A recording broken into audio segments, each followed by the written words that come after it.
मदत देण्यास सरकारकडून आता सुरुवात झाली आहे। राज्य सरकारकडून काही जिल्ह्यांमध्ये इतर जिल्ह्यातील शेतकऱ्यांना आता मदत मंजूर झाली आणि आता शेतकऱ्यांसाठी अजून एक महत्त्वाची बातमी आहे। शेतकऱ्यांना 1 लाखांऐवजी आता 2 लाखांपर्यंत अनुदान मिळणार। राज्यातील शेतकऱ्यांसाठी आज सकाळच्या 50 ताज्या झटपट ठळक बातम्या।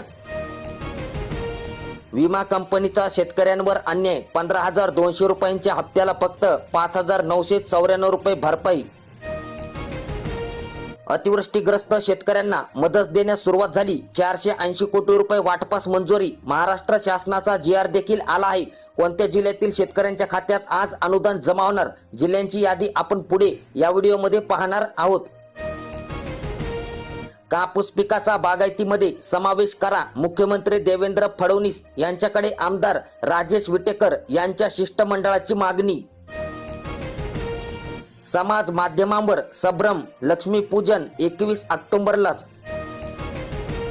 शेतकऱ्यांना दिवाळीपूर्वी दिलासा द्या, पीक विमा व अनुदानाची रक्कम खात्यात जमा करण्याचे आदेश देण्यात आले। बाजारात मक्का 3,000 तर सोयाबीनची 1,500 क्विंटलची आवक। मक्यास 1,000 ते 2,070, सरासरी 1,800 रुपयांपर्यंत व सोयाबीनला 3,000 ते 4,100 तर सरासरी 3,750 रुपयांपर्यंत बाजारभाव मिळाला।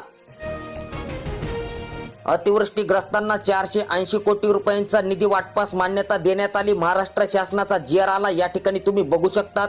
दुसरा टप्पा, यामध्ये कोणकोणते जिल्हे आहेत, कोणत्या जिल्ह्यातील शेतकऱ्यांच्या खात्यात आज अनुदान जमा होणार, यामध्ये अकोला, बुलढाणा, जालना, हिंगोली या जिल्ह्यातील शेतकऱ्यांच्या खात्यात 8,500 ते 22,500 रुपये आज अनुदान जमा होणार।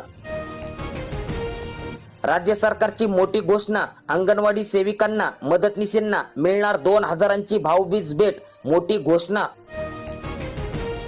अतिवृष्टीमुळे होत्याचं नव्हतं झालं, नुकसानीपोटी 685 कोटी रुपये द्या, राज्य शासनाला प्रस्ताव। जिल्हा प्रशासनाकडून पंचनामे केल्यानंतर आली परिस्थिती समोर, बीड जिल्ह्यातील अपडेट।